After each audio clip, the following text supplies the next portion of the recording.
পটুয়াখালীর দশমিনার ৭ ইউনিয়নে সূর্যমুখীর বাম্পার ফলন হয়েছে। গাছে গাছে ফুটেছে ফুল, এ যেন এক ফুলের স্বর্গরাজ্য। সবুজে ঘেরা প্রকৃতির মাঝে হলুদ রঙের সূর্যমুখী দূর থেকে যে কারো মন কেড়ে নেবে। তাই সূর্যমুখী মাঠে দর্শনার্থীদের পদচারণা বেড়েছে। মাঠে কৃষকের স্বপ্ন সূর্যমুখী ফুলে রঙিন হয়েছে। সূর্যমুখীর বাম্পার ফলন গ্রামীণ অর্থনীতিতে সম্ভাবনার হাতছানি দিচ্ছে। সূর্যমুখী দেখতে শুধু রূপময় নয়, গুণেও অনন্য। সূর্যমুখী বীজের তেল স্বাস্থ্যের জন্য উপকারী। অন্যান্য তেল বীজে যেসব ক্ষতিকারক উপাদান থাকে সূর্যমুখীতে তা নেই, বরং আরও উপকারী উপাদান ও পুষ্টিগুণ বিদ্যমান। কৃষিতে একের পর এক বিপ্লব সৃষ্টি করেছে বর্তমান সরকার।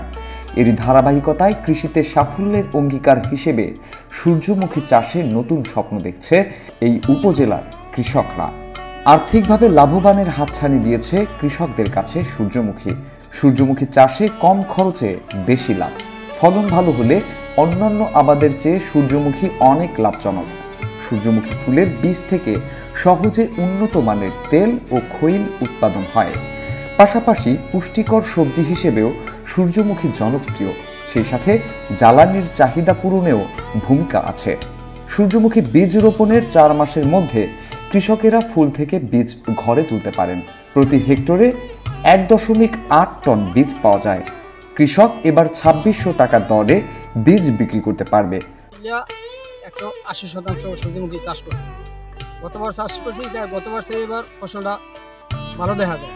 এবছর আবহাওয়া ভালো, গত বছরের তুলনায় এবছর মোটামুটি ভালো হয়েছে। তা আশা করি যে দামটাও একটু ভালো পাবো।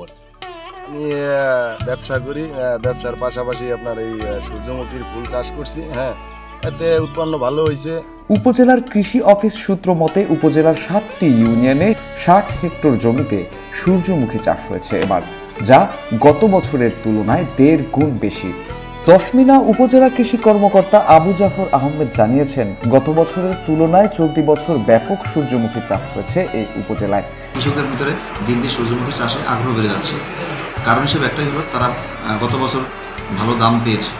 তারা বলেছে যে আমরা সূর্যমুখীর যেহেতু ভালো দাম পাচ্ছি, মুগের চেয়ে তারা ভালো লাভবান হচ্ছে। সেই হিসেবে তারা মুগের পরিবর্তে এখন সূর্যমুখী চাষ করছে।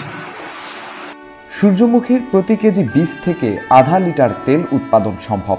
বাজারে তেলের চাহিদা পূরণ করতে বিশেষ ভূমিকা রাখবে এই সূর্যমুখীর তেল। আর দারিদ্র্য বিমোচনে সূর্যমুখী চাষ গুরুত্বপূর্ণ ভূমিকা পালন করতে পারে।